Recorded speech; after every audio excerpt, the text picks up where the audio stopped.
Have a quorum and we're called to order. So we're on to item 3, which is approval of agenda.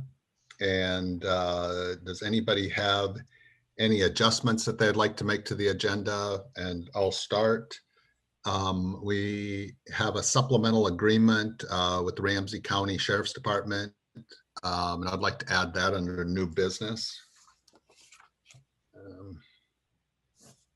And then the second thing I'd like to add, if this is okay with you, Scott Costello, is I'd like to add a social media idea by Meredith Wahlberg under the Education Committee.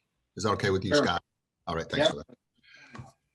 Okay, so those are the two things I have. Does anybody have any additional items?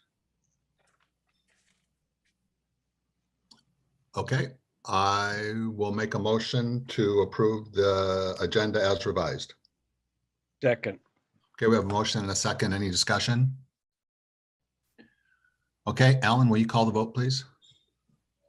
I will, Mr. Chair, and just for everyone's edification, and so there's no sneaking up on anyone, the order that I've got indicated is Brian, Mike, Mark, when he arrives, Scott Costello, Cam, Meredith, and Scott O'Connor. So that'll be how I'll call these out from here on in. So with that said, Mr. Chair. Aye. Mike. Aye. Scott Costello. Aye. Cam. Aye. Meredith. Aye. Scott. Aye. All right, you have an agenda. All right, thank you. So the next item on the agenda is approval of the February meeting minutes. Does anybody have any adjustments that we should make to those minutes?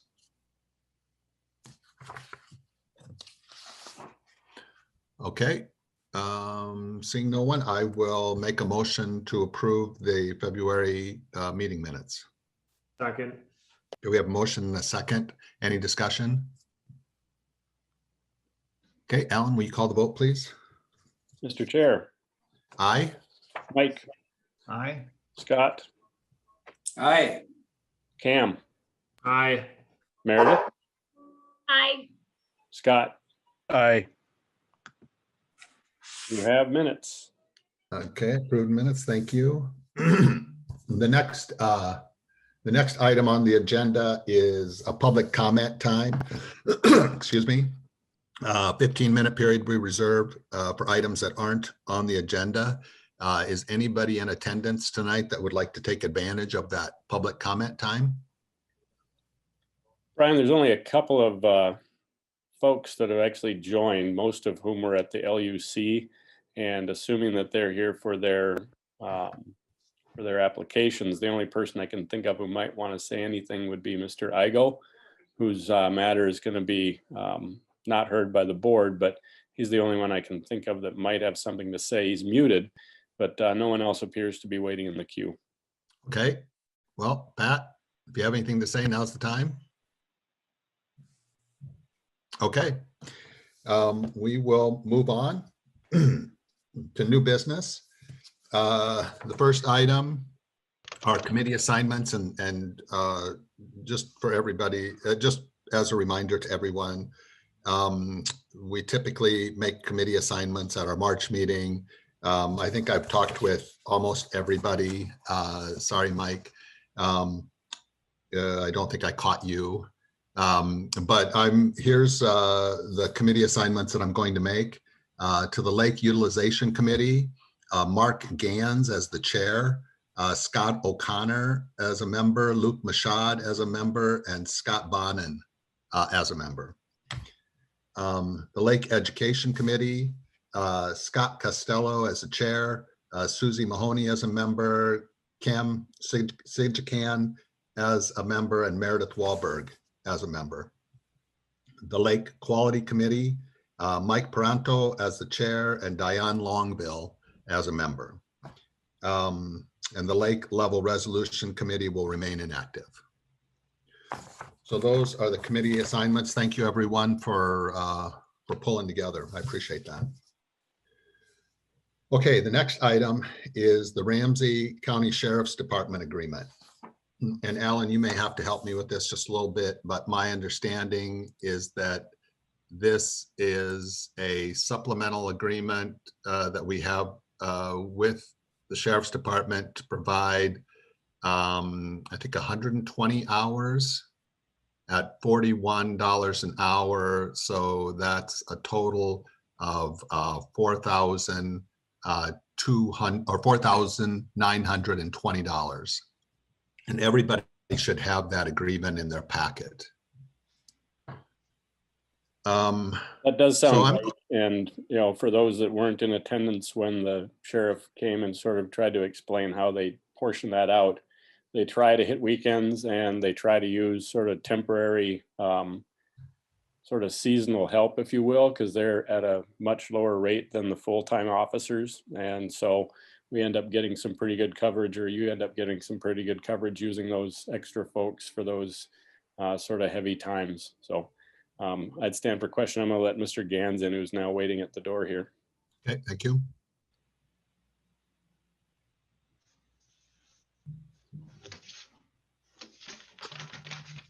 Okay.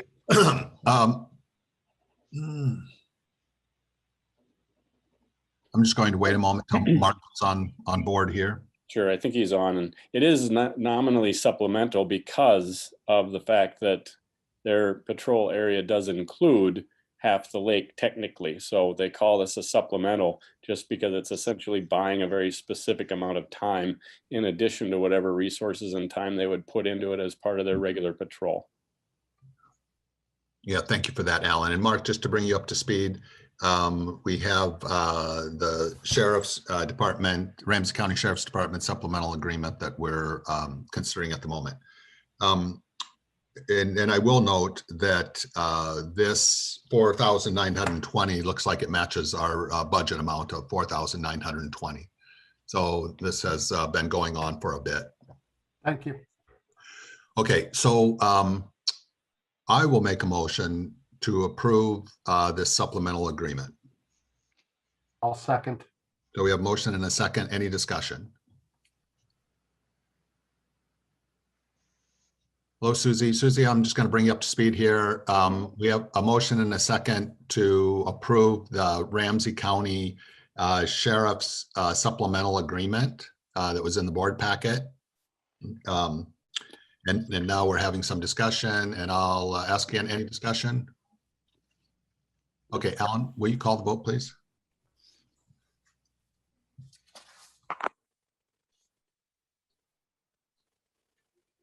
All right, I'm trying to send some instructions to Diane, who apparently can't figure out which meeting to join here. Anyway, for this vote, Brian, Aye. Mike, Aye. Mark, Aye. Scott, Aye. Cam, Aye. Meredith, Aye. Scott, Aye. and Susie. Aye. The agreement passes. Okay, thank you. Next item on the agenda is unfinished business, and there is no unfinished business on the agenda tonight. So we'll go to reports and action items. The first one is the executive committee, and I'll make that report. The executive committee met on March 3rd via conference call and discussed a few things. One was some potential updates to our rules. The LUC is going to consider some items, and then they will bring those forward to the board for consideration. We talked about the water quality data summary that we've also talked about as a board, and the idea of including that in the Steve McComas scope of work. And that's something that will be discussed as Mike brings forward Steve's scope of work for discussion by the board. The wake boat education efforts. We talked about asking the, and Scott, sorry to catch you off guard here, asking the education committee to basically ask the paper if they would publish something just on general boating etiquette. not something focused on wake boats or things like that, but just general boating etiquette. So can we leave that with the Education Committee, Scott? Okay, so what, you want the paper to write an article?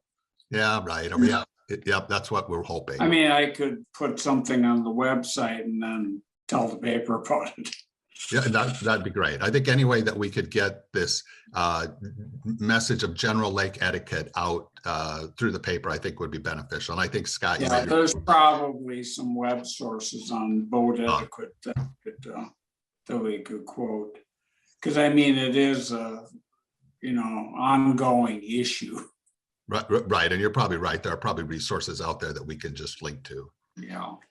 Okay. And then, the last thing is that we're going to work with Kim and we're going to try to formalize a little more how we handle the agenda each month. But I think that'll be behind the scenes and we'll work with Kim on that. Just basically making sure everybody has the information they're looking for and we're getting things out by certain times, that kind of stuff. So that's it for the executive committee meeting. I'll stand for questions if there are any. Okay, then we'll move on to the Lake Quality Committee. Mike? Good evening, everybody. Lake Quality, I will be requesting from Steve McComas a bid to cover things. That would be Eurasian Water Milfoil Survey, Starry Stone Wart, checking for that. If it's present in the lake at all, it's usually found near boat launches. So that's where we check first at our boat launches. So far, we haven't found anything. And then water quality, maybe a little more water quality stringent things that we're talking about. In the Eurasian, in our report that we get from Steve every year, it's titled the Eurasian Water Milfoil Management Program and Water Quality Summary for White Bear Lake. And it covers Seki Disc on page 8. And it covers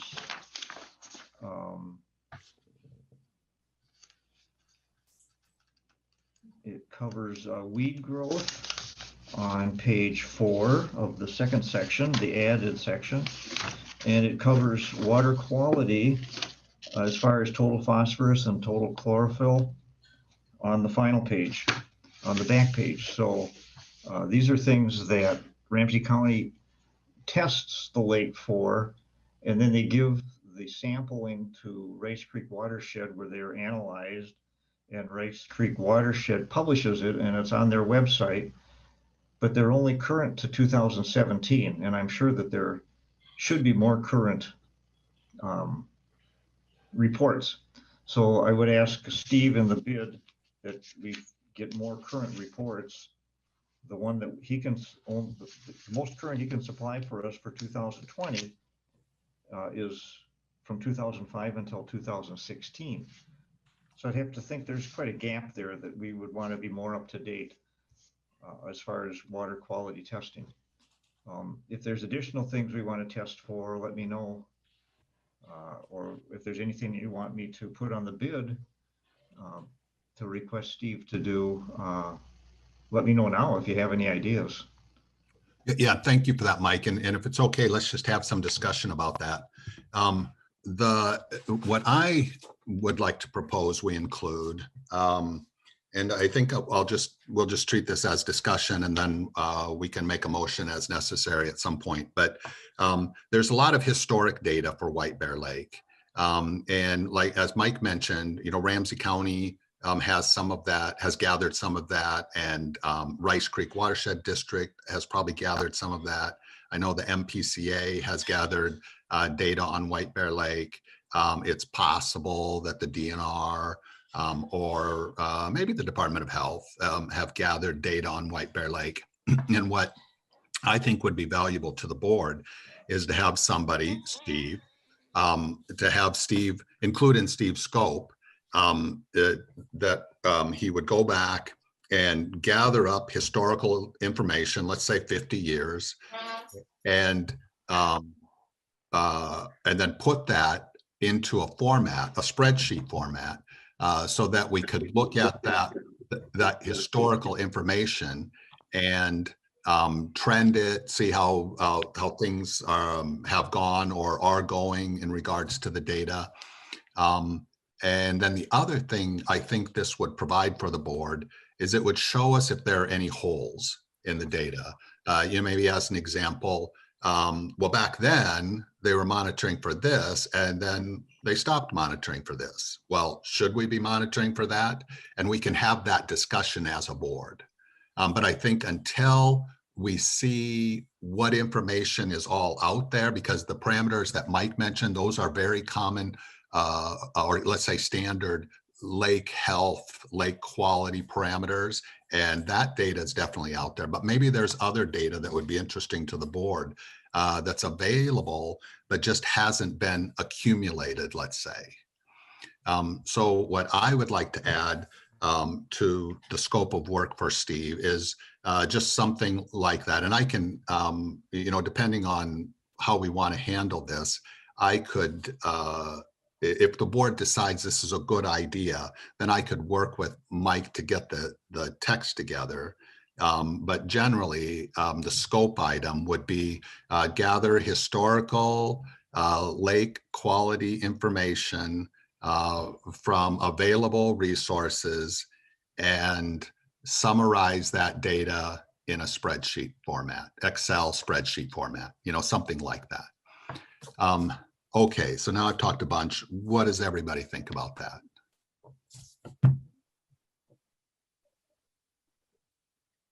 How far back are you thinking of going?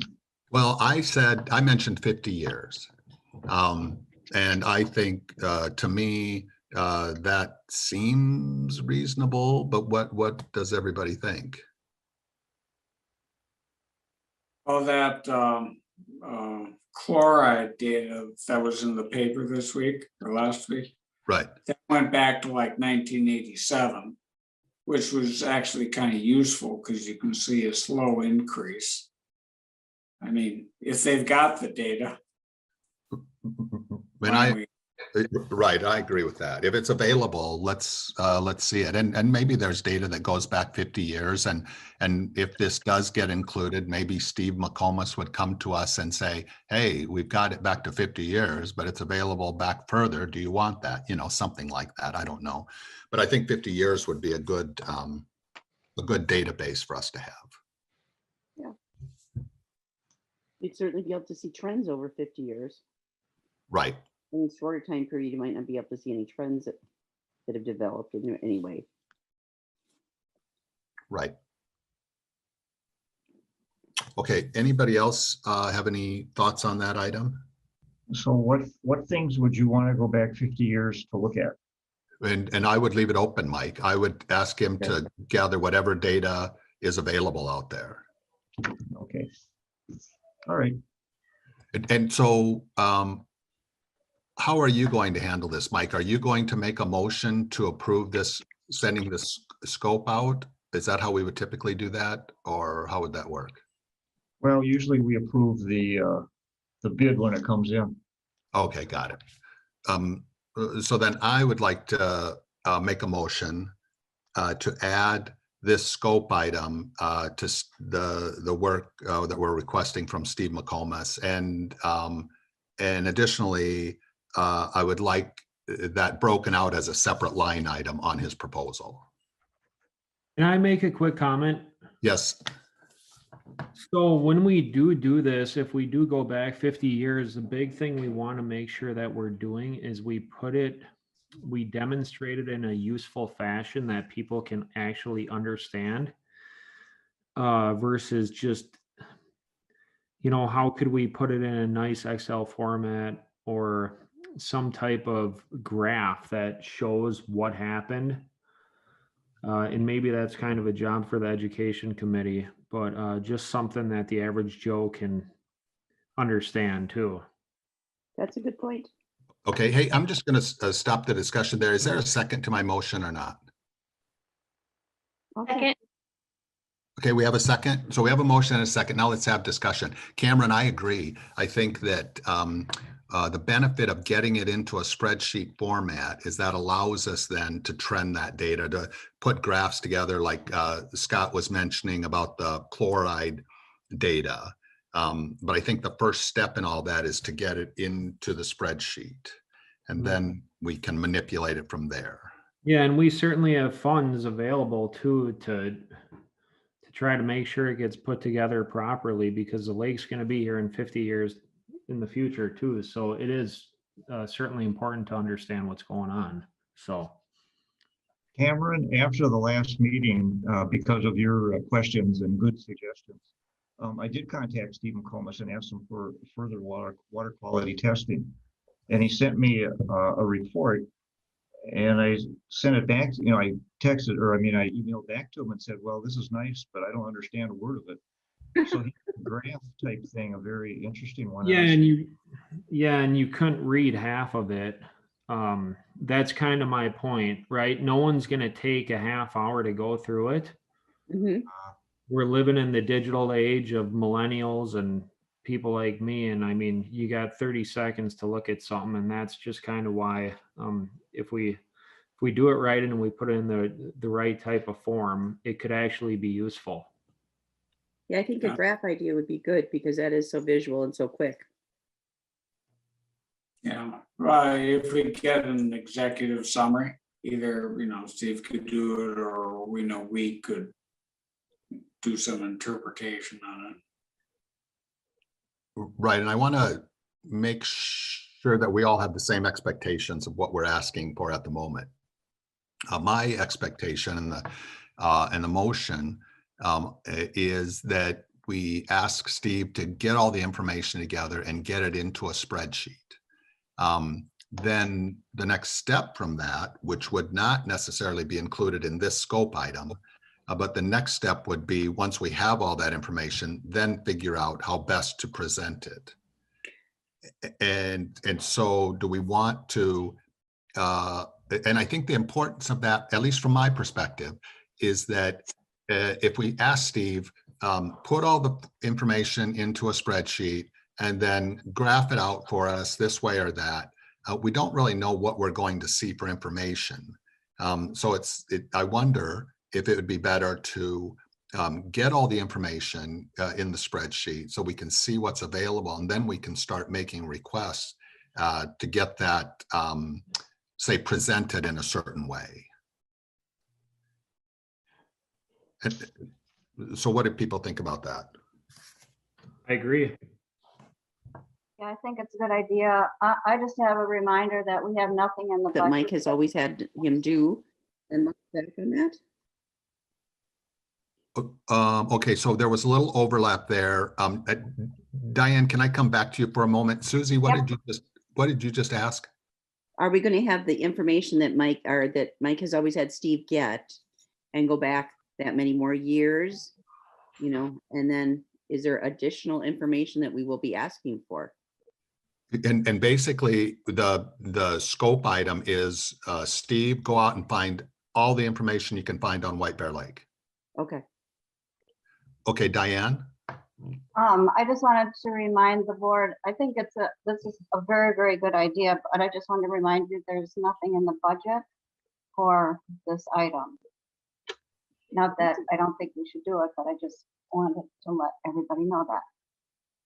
Okay, thanks for that. And I think just as a clarification, we probably have something in the budget for, let's say, the Steve McComas standard work. Yeah. And this would be additional, in addition to that. And so at some point, once we see the proposal back from Steve, we would need to make a decision of whether to move funds, I suppose, from the reserves or something like that, to cover the additional costs for the Steve McComas work. Yes, we have $3,500 in the budget right now for the survey, but nothing for the other item that you're talking about. But that doesn't mean I don't think we should do it. I just wanted to remind the board. And thank you for that, Diane. And certainly could some of that money come from education? Because it certainly would be educational.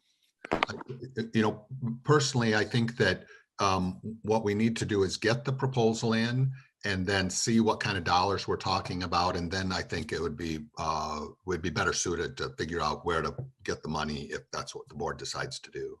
Okay. Okay, any other discussion? What do you want to test for? You want to test for everything? No, okay, so we're not doing any testing. All he's doing, all we would be requesting is that he would go back and gather all the data that's available. That's Okay. already been accumulated over the last 50 years. Could be a lot. Agreed. I hope it's a lot. I think that'd be great. Okay, so there's a motion and a second. Any further discussion? Yes, we used to have Century do our water testing. They would come down and do the samples.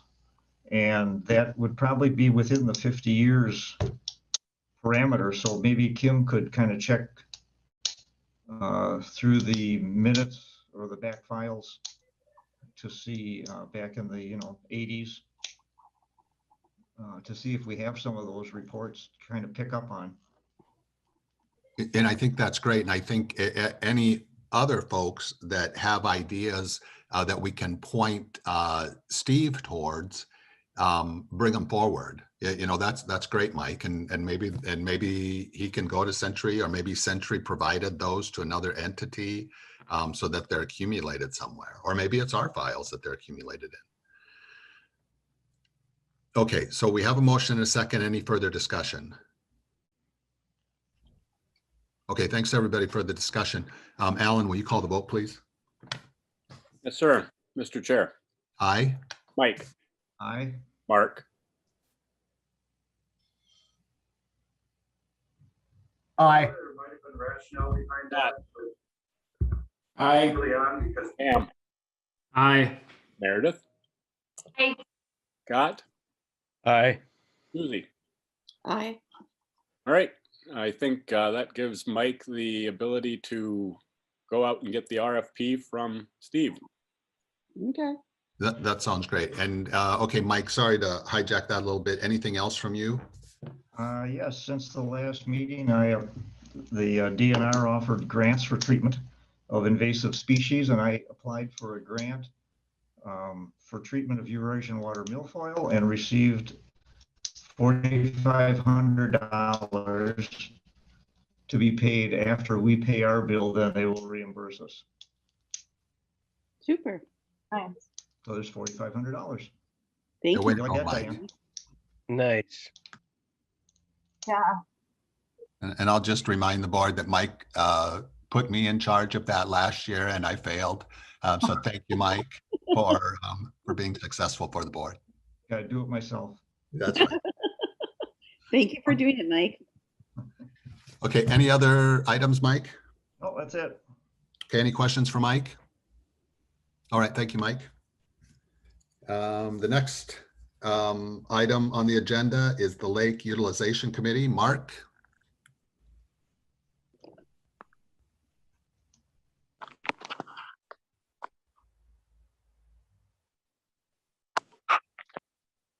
Mark?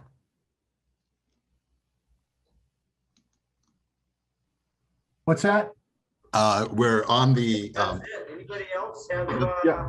the Lake Utilization Committee report. Yeah, I'm just pulling that up. Sorry. No, that's right. So it went really quick. I'll go down the list. The first one on the application is the VFW dock. And no change from last year, and the committee moved to approve, and I so move.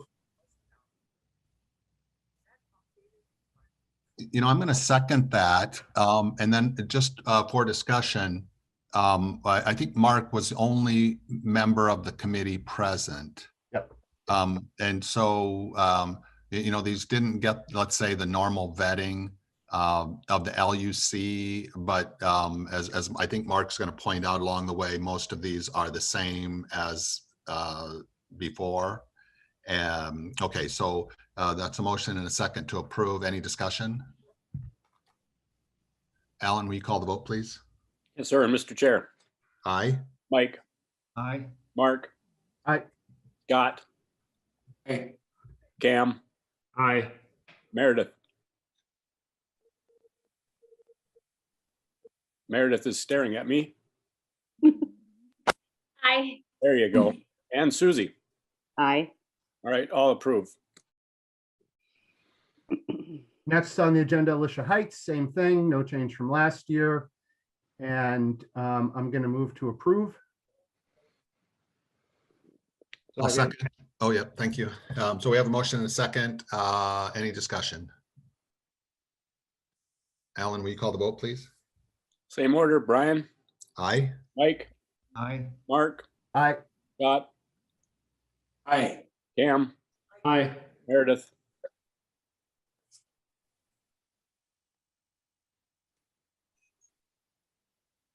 Aye. Scott, Aye. Susie, Aye. all ayes. Okay. Next, Snyder's Bay. Same, no change from last year. And I move to approve. I'll second. Motion and a second. And Scott Costello, is this you? Yes. I will abstain because I'm a member. Okay, so we have a motion and a second. Any discussion? Okay, Alan, will you call the vote, please? Noting the no implication on the quorum issue, Brian, Aye. Mike, Aye. Mark, Aye. Cam, Aye. Meredith, Aye. Scott O'Connor, Aye. and Susie. Aye. Passes all ayes. Okay, next one is Wildwood Beach. Those are the condos in Matamidi.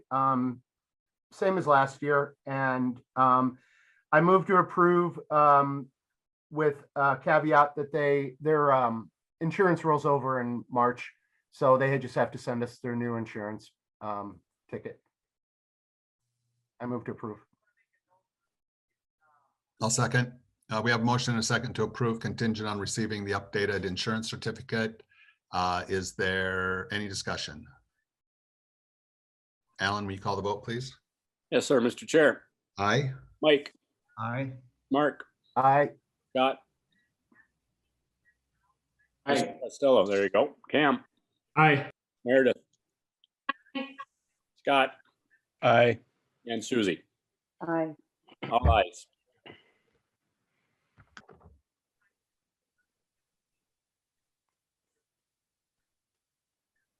So that's good. Go ahead, Mark. All right. Next one, Forest Heights, same as last year, and I move to approve. I'll second. Any discussion? Although, okay, Alan, will you call the vote, please? Yes, sir, Mr. Chair. Aye. Mike, Aye. Mark, Aye. Scott, Aye. Cam, Aye. Meredith, Aye. Scott, Aye. Susie. Aye. All ayes. Go ahead, Mark. The next one is the Manitou Island Swim Buoys. That started a couple years ago. We haven't had any problems out there, so I move to approve. And I'll second. Any discussion? We have motion and a second. Any discussion? And I will just, for discussion and clarification, just remind the board members that these are just buoys with no ropes. Okay, any further discussion? Alan, will you call the vote, please? Yes, sir, Mr. Chair. Aye. Mike, Aye. Mark, Aye. Scott, Aye. Cam, Aye. Meredith, Aye. Scott, Aye. and Susie. Aye. All ayes. Go ahead, Mark. The next one on the agenda was scratched because of incomplete application. The next one then would be the Red Path ski slalom course. Same as last year, that gets moved twice a month. And, it gets, every once in a while, somebody doesn't like it. It's not the actual people that put it out, but every once in a while, someone gets out there a little early. And we get a little noise complaint. But other than that, it seems pretty good. Nobody's ever been injured or anything. So I move to approve. I'll second. We have a motion and a second. Any discussion? You know, Chairman, last year when we discussed this, we had some discussion about whether or not people should have identification on their water-based things like a water ski course with a name or contact number in case there is a problem. Agreed, and I recall that conversation, Scott.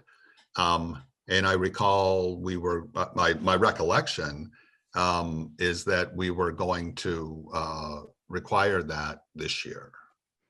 But I may not be recalling that correctly. That was my understanding as well, but I haven't seen it written down anyplace. So what's the feeling of the board on that item? And just as clarification, these are a ski course, so buoys, I guess, set up out on the lake. And the discussion from last year was if somebody is having an issue and they want to, I guess, file a complaint, should they be able to go to the buoy and find out, hey, whose buoy this is? Yeah. In the past, they've called us. It's our licensed, we license it. And John's been really good if we ever get a complaint about answering it right away and taking care of it. So we just kind of move it on to him. If you want to have him take a Sharpie and put his phone number on there, I guess, I don't know what you would do. Or which buoy you're going to put it on, or how to delineate the one that has the information on it. But so far it's been pretty, I mean, we don't get a lot of problems with it. And when they do, they call the conservation district and we pass it on and we work it out. isn't this the one that usually, they propose to move it twice a month, but it frequently doesn't get moved, and we've got people complaining that it's been in the same spot for 4 weeks or 5 weeks or something such as that. I would think having a number, the phone number, as Scott had mentioned, on there would be a really good idea. People claim that, but it's never happened where it's been there for 4 or 5 weeks. Well, I'm one of the people that this impacts directly, and I'm the person that brought it up because it is a concern. And usually it stays there until someone calls the conservation district, then it gets moved. Yep. But my concern is not everybody who uses the lake or lives on the lake understands that the conservation district is the oversight licensing bureau for this type of course. And so they don't know who to call. So that's why maybe they don't get calls. So maybe the White Bear Lake Conservation District should be the phone number on the buoy. And can I ask probably an ignorant question? Sorry. Are these buoys such that a person could use a Sharpie and put a phone number on there that would reliably stay there? Or is that not reasonable? That could be easily done. Scott, I think also John Redpath has a system whereby if somebody does not want it in front of their house, that they would tell the conservation district or John Redpath, and that it would never show up there again. Because there are a few sites around the lake where people just say, I don't want it ever in front of my house for whatever reason. And so the course is not placed there. Well, Mike, and I know that you're an avid water skier. This is the first I've ever heard of that proposal, even if it's been in effect. And I don't honestly think it's Mr. Redpath that causes the problems here. It's that every person with a loud jet ski or people that are not a member of his water skiing club, everybody can use that course. And quite frequently, it's early in the morning, lots of loud motors going all the time at 7 a.m. on a weekend when people might want to sleep in a bit.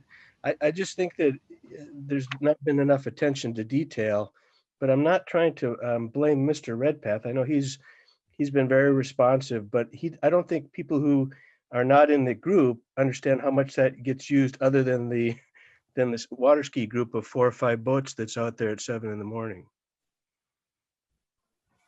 Do we think that and again, I'm a little ignorant. If we would just put a phone number on the buoys, and personally, I don't care if it's the Conservation District Board's phone number or John Redpath's phone number, personally. But if a phone number is written on the buoy, does the board think that would be adequate, or do we need you know, something, and this is going to be silly, like for information, contact, you know, this phone number, which, you know, may not be able to be legibly written on the buoy.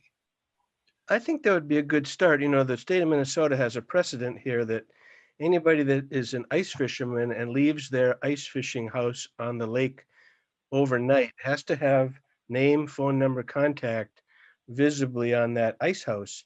So probably anything that gets left on the lake overnight, like ice houses, would be a consistent way to deal with it. Have some method of contacting that person if there's a problem.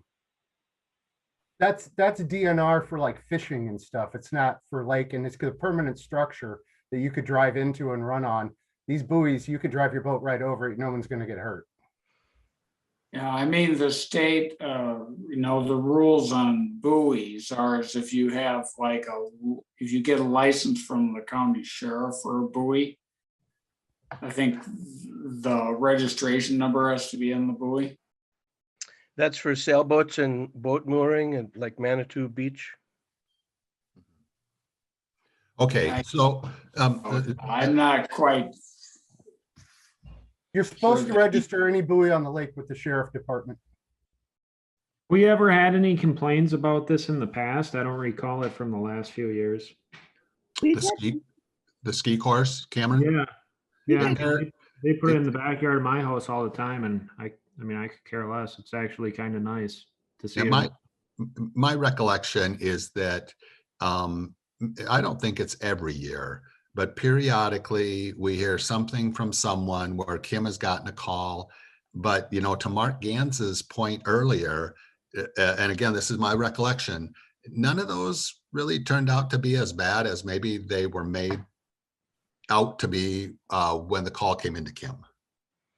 Okay, so here's what I would like to do. And Mark, I'm the second, but would you accept this friendly amendment to require that the buoys have some contact phone number on them in case people want to contact the owner of the buoy? Yeah, I'll ask him to get hold of John, and I'm sure he wouldn't have a problem, like maybe the first buoy and the last buoy saying, you know, putting his name and phone number on. What do you think, Mike? You think he'd be okay with that? I don't know that you'd want to put a name on there, but couldn't you just put information and then, or info and then put Sure. number, and that would be it?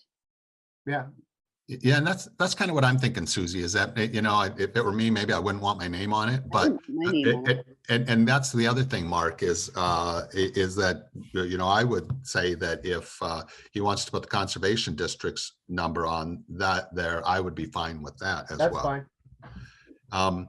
Okay, so that's a motion and a second with that adjustment, that the approval's contingent on the owner marking the buoys in some way with a contact phone number. Any further discussion?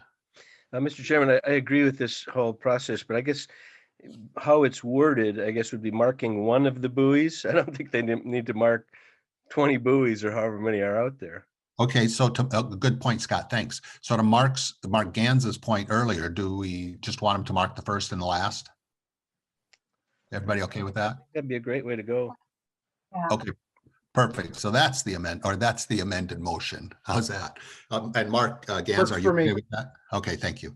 Okay, so now we have a motion and a second that's been adjusted to require that it's contingent on the owner marking the first and last buoy with contact information, phone I number. would think best contact information would be the conservation district, so that Yeah, he's not personally hounded by somebody who wants to make an issue with not somebody complaining about their jet ski going through there, which happens quite often. It's not just water skiers that go through there that make a lot of noise. There's jet skis and small boats, and it just attracts them. And, you know, I just think the conservation district would probably be the best number to put on there. I agree with you, Mike. I agree. Yeah, and I agree as well. I guess I'm willing to leave it up to John Redpath, the owner, and but yeah, if I were him, that's what I would do. Yeah, I would say course licensed by WBLCD phone number. All right. Okay, so that's the motion in a second. Any further discussion? Alan, will you call the vote, please? Yes, sir. And just for the record, the motion is as amended to, just for direction to the applicant, the default number would be for the conservation district or the organizer, whichever they choose. Correct. All right, with that in mind, Mr. Chair. Aye. Mike, I'm a heavy user of the ski course, but I'm not an owner or anything. So maybe I should abstain. that's how you feel about it. I don't think you don't have a profit motive or anything, but if you don't feel like it, we have enough if you want to abstain to do this without you too. Well, I'm also out there to make sure that everything is fair and that the rules are enforced. So, Well, you didn't submit the permits either, so. yeah, okay, I'll still abstain. All right, very good, because based on the fact that you're a user and something of a police person for the course. Very Yes. good. One abstention. Mark, Yes, aye. Scott, Aye. Cam, Aye. Meredith, I, Scott, Aye. Susie. Aye. Passed as amended, Mr. Chair. Okay, thank you, Mark. Back to you.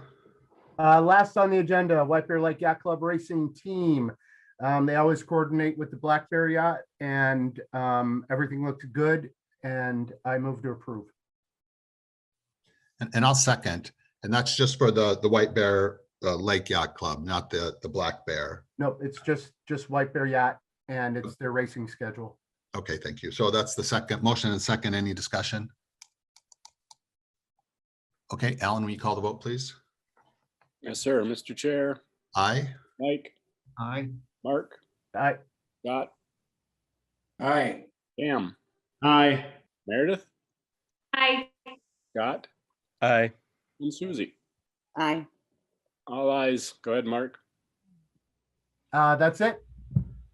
I Uh, would bring up that there was a couple things that were talked about in our executive meeting. We're looking at possibly taking out some of the verbiage about meeting municipal ordinances and just meeting DNR ordinances. And then also moving the ADUA for Commercial Bay from 300 to 325 feet. But we'll discuss that at another time. Just put it in the back of your head. Thank Okay. you. And Mark, I see that Black Bear Yacht Racing Team is also on our agenda tonight. Was that moved? to- Oh, is it? I'm looking at the agenda. I don't. Maybe there was a different agenda. Hold on, let me look. I've got like a ton of emails here, sorry. Very last one. Snyder Bay discussion. Viper Lake. Board packet.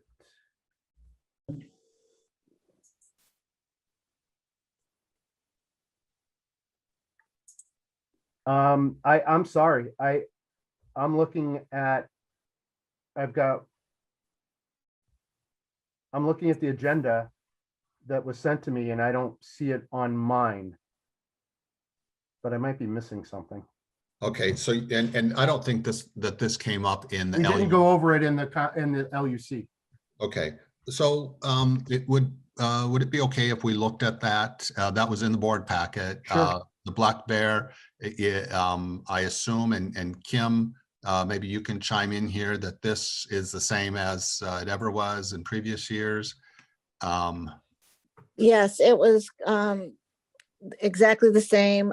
And they sent me the schedule then with a letter that they're confirming that they work together with the yacht, with the White Bear Yacht, like they always do in the over their schedules and their to not conflict with each other and so on. He also sent me all their COVID protection and those things as well. So everything is good. Okay, so I'm going to make a motion to approve the Black Bear Yacht Racing Team application. I'll second. Okay, we have a motion and a second. Any discussion? Can Hey, that, Alan, oh, I'm sorry, Susie. can that go through without the LUC looking at it? Yeah, I think so, because the LUC is an advisory group. But Alan, before I ask you to call the vote, will you just chime in on that? Are we breaking any rules here? Well, belt and suspenders says you table it until next month and have the LUC give it stamp of approval. Seeing that we still have, it appears to be obviously Mark, Mike, and Mr. Mashad is here. You could certainly briefly state for the record that had it been observed as it's been presented, the recommendation would be to move forward with approval.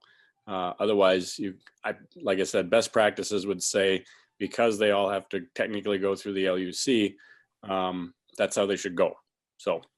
Okay, thank you for that. And Mark, can I ask the question, if we table this until April, does that have any material impact on this application? I can't believe anybody's going to be sailing in April. But from a planning, that kind of thing, I No, wouldn't- I mean, I'd be fine either way. Okay, well, I'm going to go with the best practice, and I'm going to withdraw the motion and suggest that this be on the LUC April meeting. And just table it for this month. It'll appear as Right. unfinished business next month. Right, so this is tabled, okay. And that's okay with you, I assume, Mark, hey? Yes, sir. All right, thank you. So anything else, any other questions for Mark?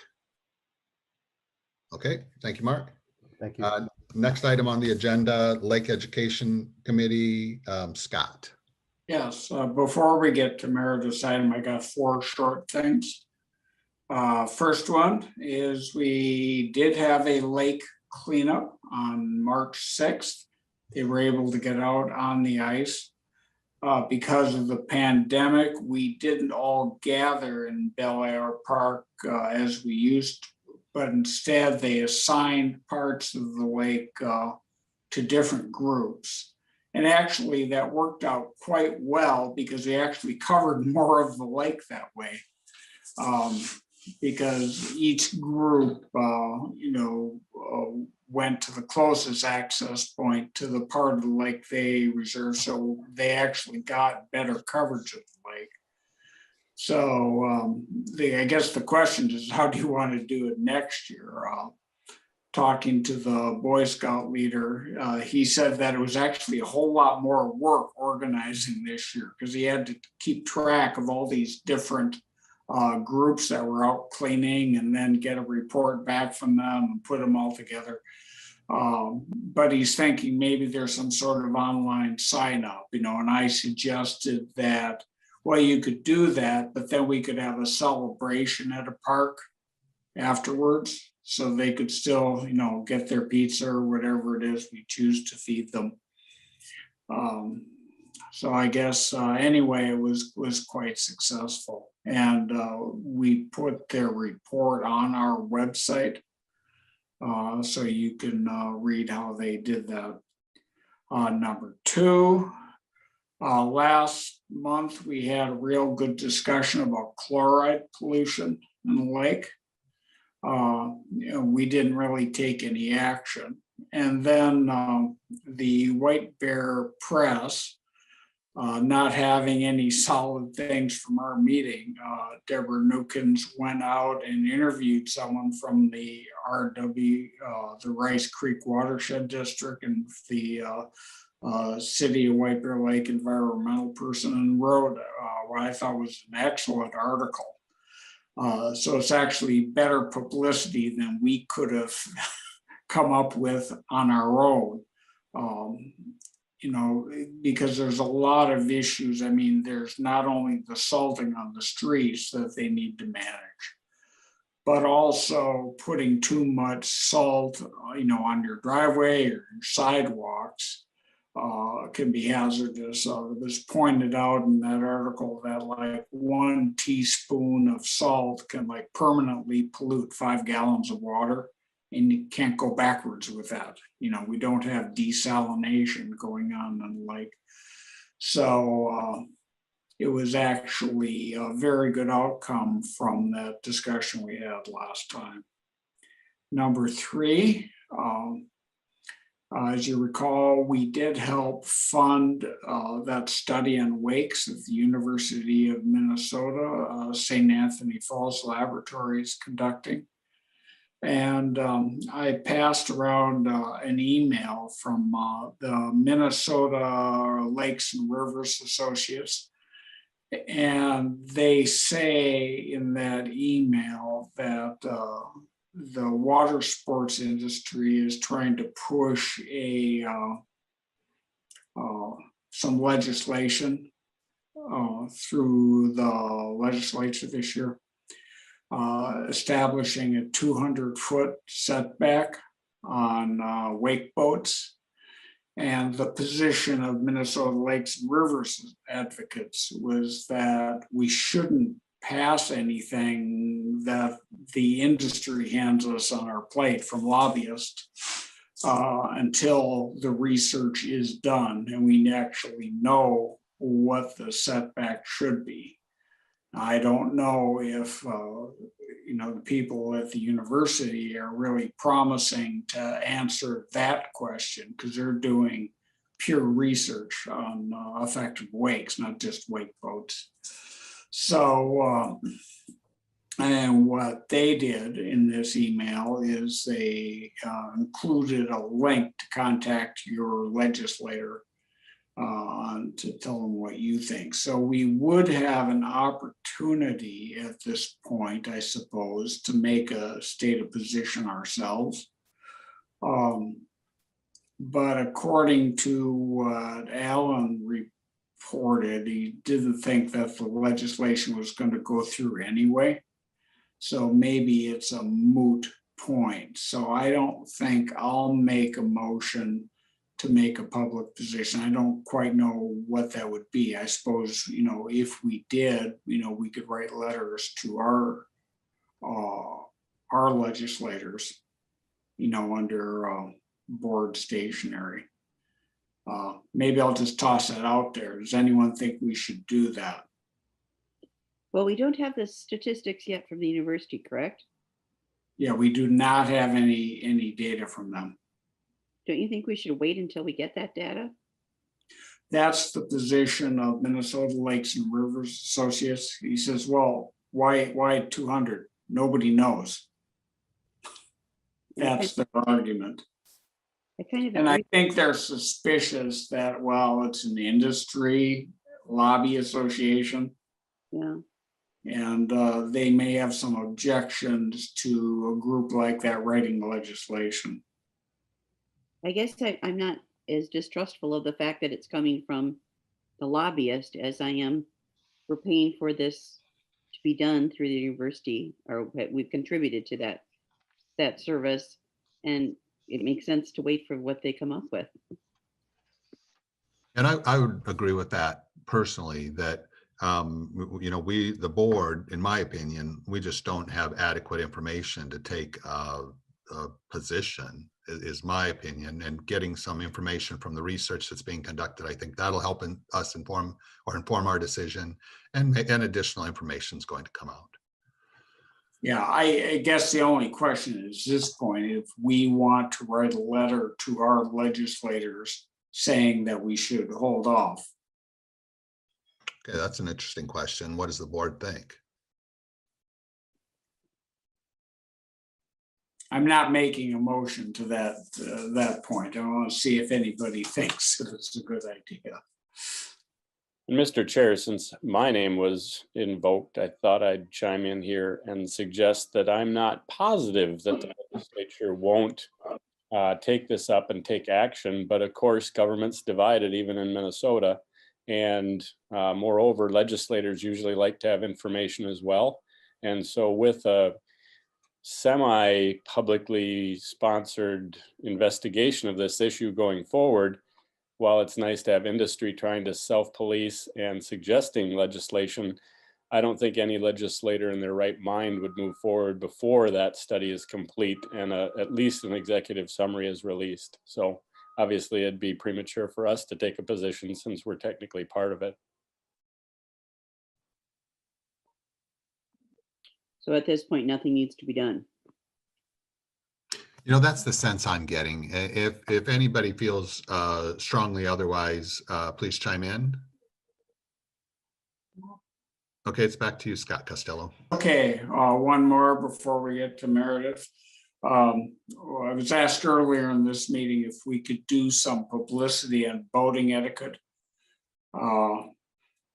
While you weren't looking, I found out with the DNR, the Minnesota DNR does have a page on boating etiquette that are 10 things that are not in the rule book, but are really good, polite things to do. And I sent that to the board, and I think, I guess my question will be, when you have time to look at it, is this the kind of thing we're trying to think that we want to publicize, or do we have some other kind of thing we want to do? So you can see that email and then get back to me or get back to Brian as to what we want to do with it. Is there, Okay? Scott, is there a noise reference there in the DNR thing that you looked at? Let's see, I don't recall noise. If you want, Scott, I can do a share screen and I can. Yeah, why don't you do that? I don't have it on my iPad. All right. Well, talk to Phil Time for a minute while I cue it up. Now,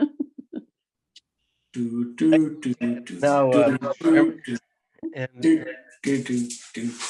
the 10 points says you're supposed to keep 200 feet away from the shoreline and other boaters. So it sounds like the DNR is already assuming that that's a correct guideline aside from the Minnesota. And also nothing about noise in this 10 points about being a courteous boater. And the noise issue is a big one. It does say keep the tunes in check. Sound is, Tunes in check, that's, I sound is assume everyone can over the see the water. screen. Right, thank you. Right. 3. what about, I think, a decent level? What does that mean? Because on water, noise carries quickly and seems to be amplified that much more. I think when we get into the specifics like that, I think we lean on noise ordinances. Do I have that right, Alan? Yes, decent is going to be relative, but most deputies, including our newest conservation officer, keep a decibel meter handy for that purpose. Okay. And what is considered, Alan, a decent decibel level? If I remember correctly, the magic number is 90 decibels. Okay. Which is kind of like standing next to a lawnmower, right? 90 decibels. Yeah, give or take, depending on the lawnmower and where you're standing relative to it. It's kind of borderline obnoxious. So if you can imagine, how obnoxious it would be starting your lawnmower and standing next to it without hearing protection, it's somewhere in about that range. Okay. Well, I guess if we wanted our own top 10 rule, we could take this 10 and maybe kick out the one on fuel and go and put in be quiet. I'm inclined to ask you to just, my opinion is let's just link to this on our website. I'm not sure if the DNR actually has a nice brown and white sign, but it would be helpful to perhaps post this at the public launches. That would be good. Yeah, I think that they probably don't want to do that because these aren't real rules. Oh. These are other things that they've gotten complaints about, right? These are just suggestions.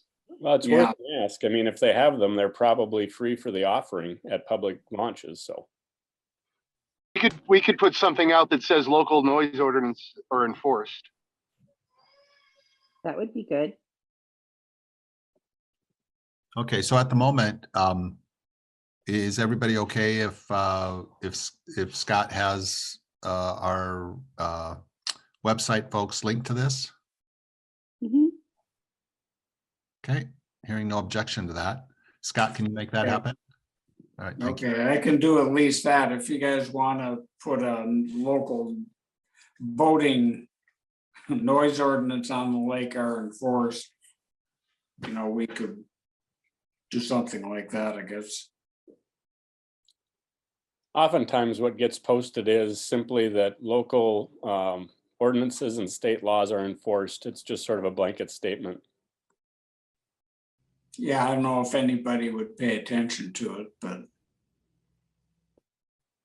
You probably, I mean, yeah. basically you got all those boat slips in Commercial Bay. And I mean, we put out signs about don't pollute with plastic that they gladly put up for us. I mean, it would be the same kind of thing. As people go out on the lake, you want to remind them to be polite. Mhm. Hey, Scott, can we leave this with the Education Committee to bring something to the board at our April meeting? All right. All right, thanks for that. Okay, other items for Scott or any questions, or are we ready for Meredith? Yeah, we can move on to Meredith's item.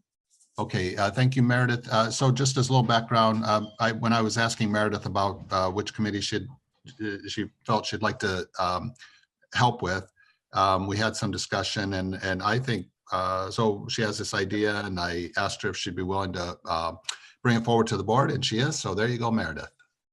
Thank you.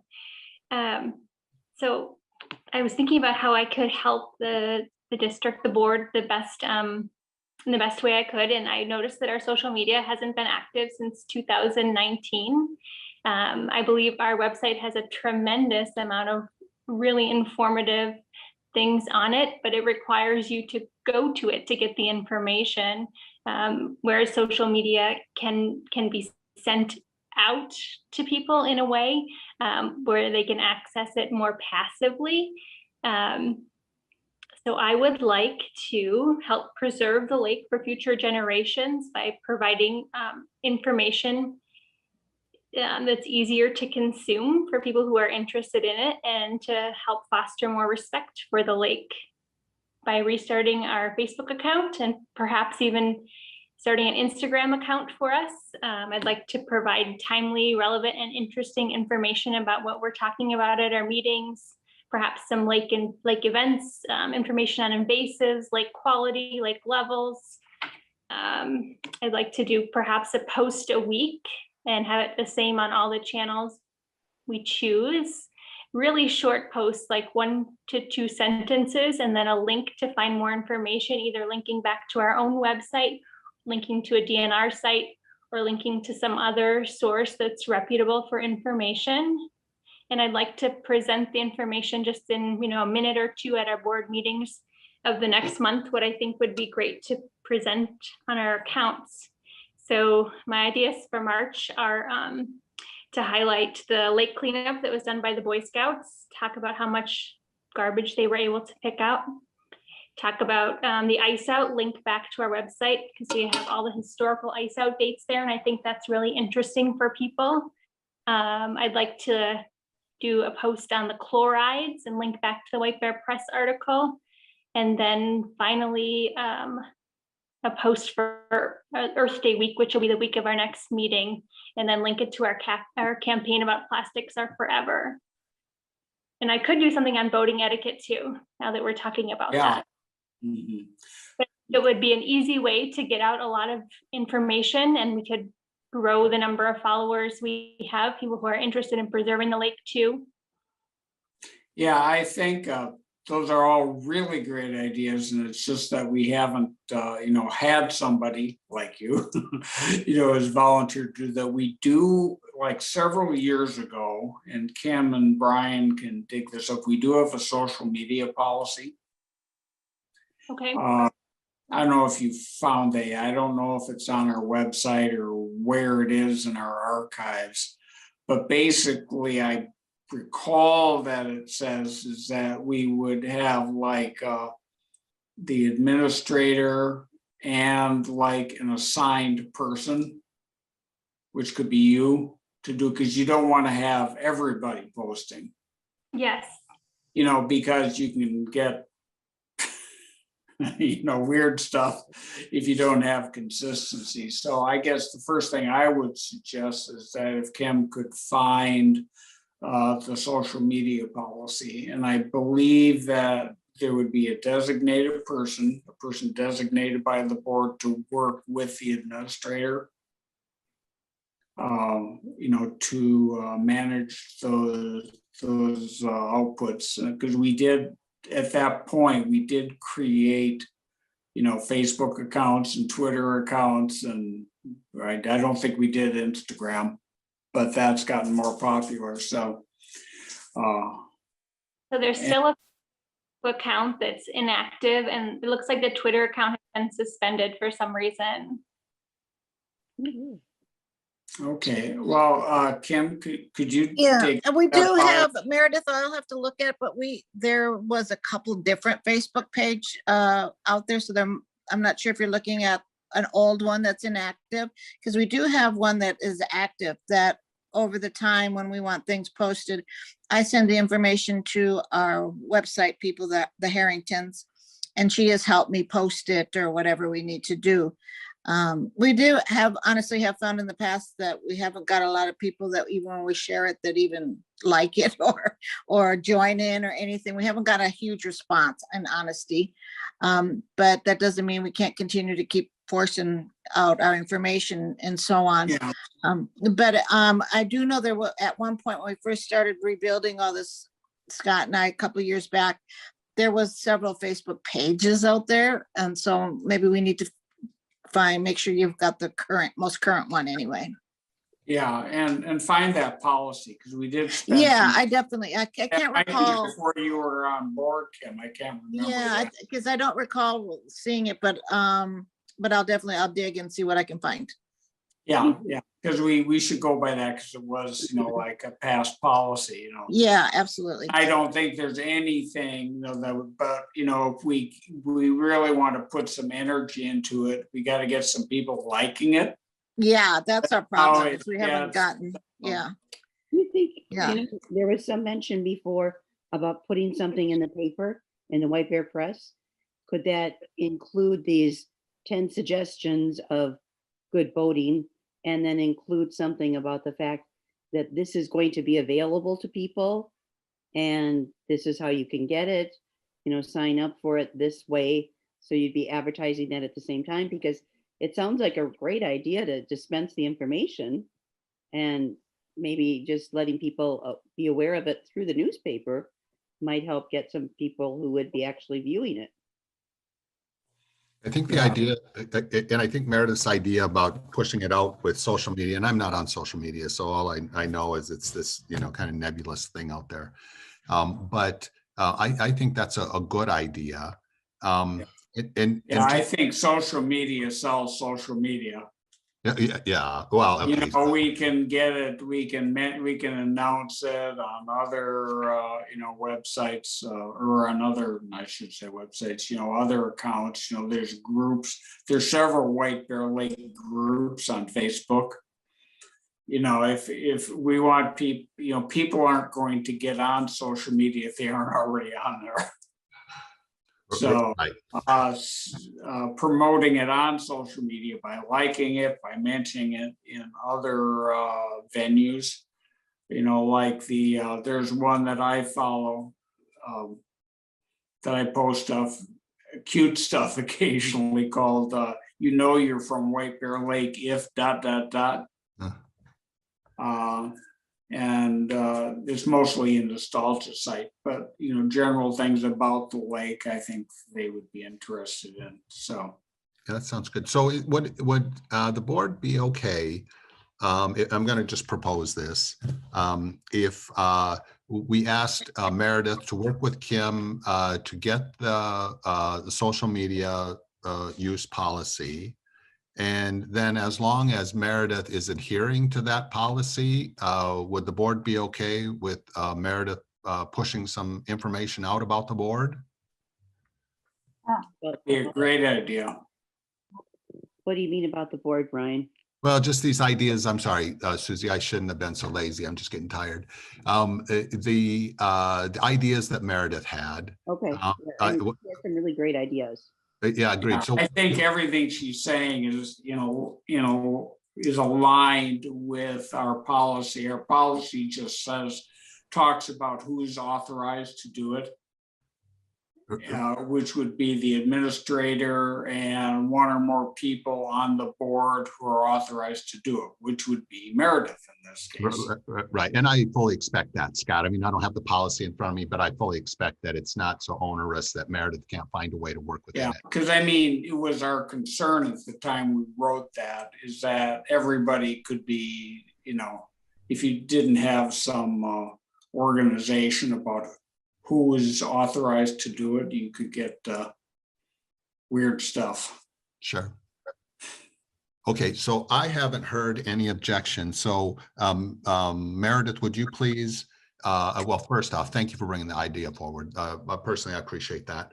And would you take your idea and work with Kim, become familiar with the social media policy, become familiar with these, I'm sorry to do this, with these other social media accounts, and try to get the messages that you presented to the board tonight, try to get those out in March. I think that would be fantastic. I'd be thrilled to. And I'd like maybe 20 seconds at each further meeting just to go through my 4 to 5 ideas of what I'll put on our social media for the following month, just to make sure everyone is okay with them. Yeah, that sounds great. And now that you're on the education committee, I would see that as an education committee item each month. Okay. Thank Okay. you. Any other questions for Meredith? Great idea, Meredith. Mhm. Yeah, right on. Okay, and any other questions for Scott Costello? Okay, thank you, Scott, for your report. All right. Next item on the A lot agenda. of meeting education this month. Yeah, I know, it's good. The next item is Treasurer's Report. Diane? Thank you, Mr. Chair. Treasurer's report for March 2021. We didn't have any income come in and just a couple of checks, so I would like to make motion to approve checks 4687 through 4689. Second, We have a motion and a second to approve these checks. Any discussion?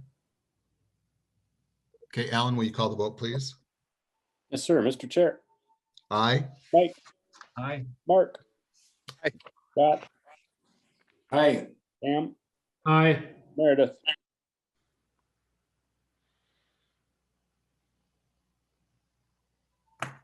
Meredith is busy with our social media. We'll come back to her. Scott, Aye. Susie, Aye. Meredith. Aye. There we go. All right. Yeah, the bills are paid, Mr. Chair. Actually, Diane? Aye. Oh, no, sorry. Anything else, Diane? No. That's it. Okay, any questions for Diane? Okay, we're on to the next item. Thank you, Diane. The board council report, Alan? Thank you, Mr. Chair, and my apologies to Diane. She was a late comer and I failed to scribble her name at the bottom of the list, so my bad on that. Okay. Not much activity on the criminal front. I did reach out once we got to ice house out date and no violations to speak of, which is good. So a nice orderly exodus from the lake. After our executive committee, I've reached out a couple of times to see what the DNR's official take is what we decided at exec is to see what sort of what their party position is with respect to wake boats and what their experience has been out state. So I'm continuing to work on that. And then some of the other language updates that Mark hinted at, we'll be working on, hopefully with a couple of things to review next month. So with that, I would stand for questions. Any questions for Alan? I just had one question. Did anybody do anything with that ice house that was kind of stuck in the ice? You know, if the DNR did anything with, or that officer did anything with that? I'm not sure if anyone towed it from the DNR. I don't pretend to know where it was, but if it's not there anymore, it was obviously addressed. Well, they had markings around it and it was, most of it was stuck under the water, but then all of a sudden part of it disappeared, but then they still had it marked. So I was just wondering if anybody had talked to you about it. Well, I will follow up if everyone's curious and find out what happened to it specifically. Thank you. Okay, any additional questions for Alan? Okay, thank you, Alan. Next item. By the Okay. way, this is all being recorded, so if anyone wants to see themselves, tune into the Cable Commission. This will be going to them after we're done. Okay, that's good. Next item on the agenda, announcements. Kim? I don't have anything new to report. Okay, thank you, Kim. And we're on to adjournment. I will make a motion to adjourn. Second. We have a motion and a second to adjourn. Is there any discussion? Alan, will you call the vote, please? Yes, sir. In honor of skipping Diane, she's going to go first. Diane, Aye. Brian, Aye. Mike, Aye. Mark, Aye. Scott, Aye. Pam, Aye. Meredith, Hey. Scott, Aye. and Susie. Aye. Y'all are adjourned. We'll see you next month. Okay, thank you. And thank you, everybody, for coming out tonight. We'll see you again. Okey doke. Brian. So.